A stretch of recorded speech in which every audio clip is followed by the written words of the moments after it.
Next up is something that we get a little bit more of in the books, but I think is definitely portrayed on screen, which is the failure of the Bene Gesserit to have any control over Paul.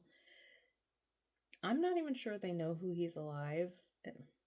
he's alive, although I do think that through the talk of Muad'Dib and how he's rising to power, is raising some suspicions in Gaius Helen Mohaim, though she hasn't shared this with the Emperor. I do think that she shares this with Irulan, though she does have control over Irulan and tells her, do not share this with anyone, especially not your father. We need to make plans. So their loss of a handle on Paul brings about the plan of controlling Fade, which is, I think, why Lady Fenring ended up being deployed to test him and get him with the program. So, next on the list, we see that setup of Paul's rise to power, which we see is definitely going to happen now. It is in the works. The fundamentalists are becoming more and more enthralled and drinking the Kool-Aid. So, Jessica's plan and the Bene Gesserit's toying with society is definitely paying off for the Atreides. And we see Jessica getting more and more immersed in this plan. She's a little bit scary. She's definitely scaring the Fremen. They are not liking what they're seeing. They're very, very suspicious of her. If this detail were coming from the book, we would see them making the devil and evil signs at her, because they're not loving Jessica, though they love his son. They are backing him entirely. You really see Paul at this point have a handle on pretty much everyone. Not to the point of worship.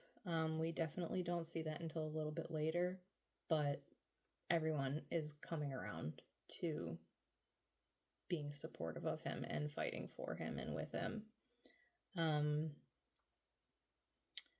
At this point, I also think that Fade has proved his worthiness to the Baron as a competent leader, so he is well on his way to directing the Harkonnen forces and getting them set up to find this Muad'Dib character, whoever he is, and assassinate him.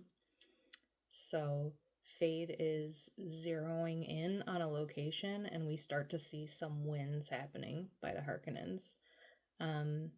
Notably, we see the destruction of Sietch Tabor, which we are very heartbroken about. We feel that in the film it is a disaster.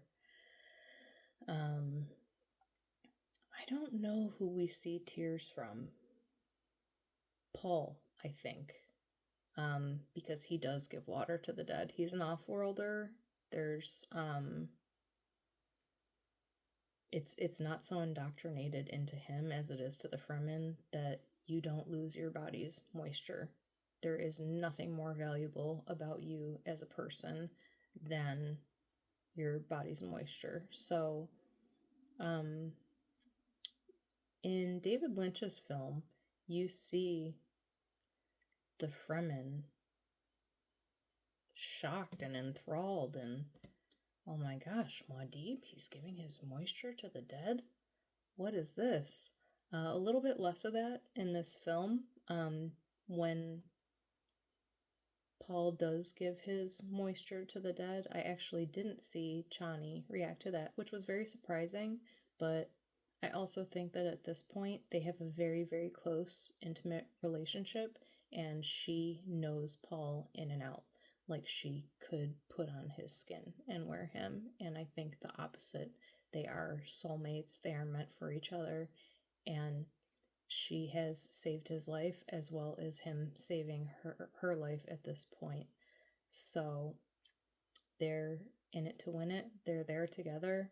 I think we start seeing Chani push him a little bit to go south, and he doesn't want to do that because, again, he's been having these prescient visions and he sees mass starvation of millions of people on Arrakis, and also the death of billions of people due to religion in his name.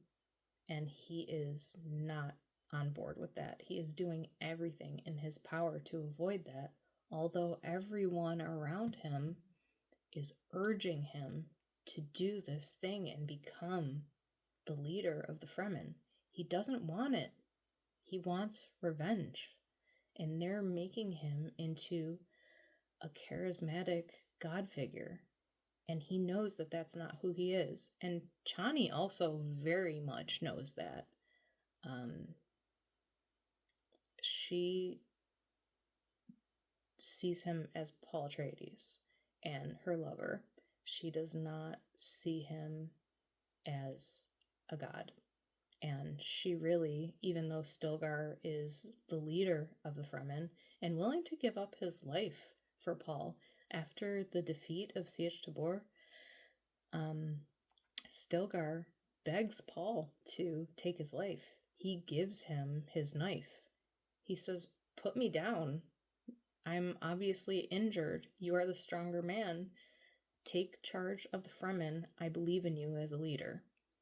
And Paul says, "Absolutely not. I am not doing that. Why do all of you keep trying to get me to do that?" And he's really getting enraged at this point. He's yelling at his mother, screaming, "Leave me alone. I'm not doing it. Stop. You are not going to twist my arm and make me into something that I'm not."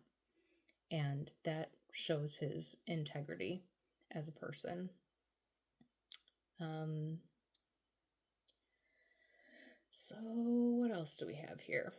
In my notes, I just have a little bit more about the pleasure that is derived from the Harkonnens on the violence and destruction and humiliation that they inflict on other people, which just, again, is building up more disgust and hatred for them. You really just, don't like them at this point. The Baron is obviously a very formidable opponent, even though on the other side we have Paul and Jessica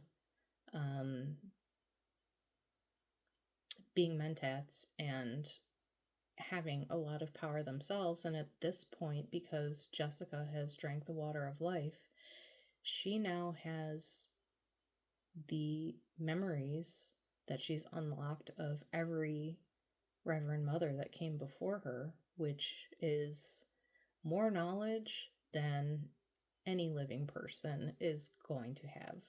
So she is a very, very powerful character and, again, a formidable adversary for the Baron Harkonnen. So we are kind of seeing them go toe-to-toe to make this happen. And Jessica has dived in both feet first to get the Fremen on board with this fundamentalist belief system that Paul is the Messiah.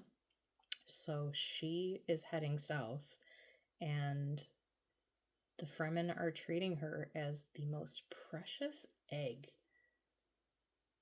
and protecting them with everything that they have. I really love that. When they ride on the worm, they have her in this little cocoon and tied down, and she is just the most precious thing for them to be protected at all costs. So she is going south to get those millions and millions of followers on board with Paul. And Paul is refusing to go. He does not want to do that. I also felt that we had a little bit of some visual and cinematic mastery at this point. Some really, really beautiful shots. The art direction was just everything. Wow, I was really blown away by the beauty that was happening in these more quiet moments that they were letting breathe. Because even though this is such dense material,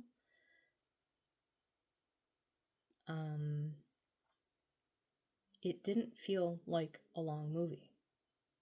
It kept moving. There were moments to breathe and release the tension, and that gave you a little bit of time to think and put the story together as it was moving along.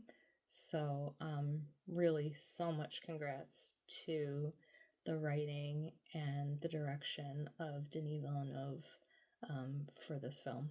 Really incredible. See you in the next one.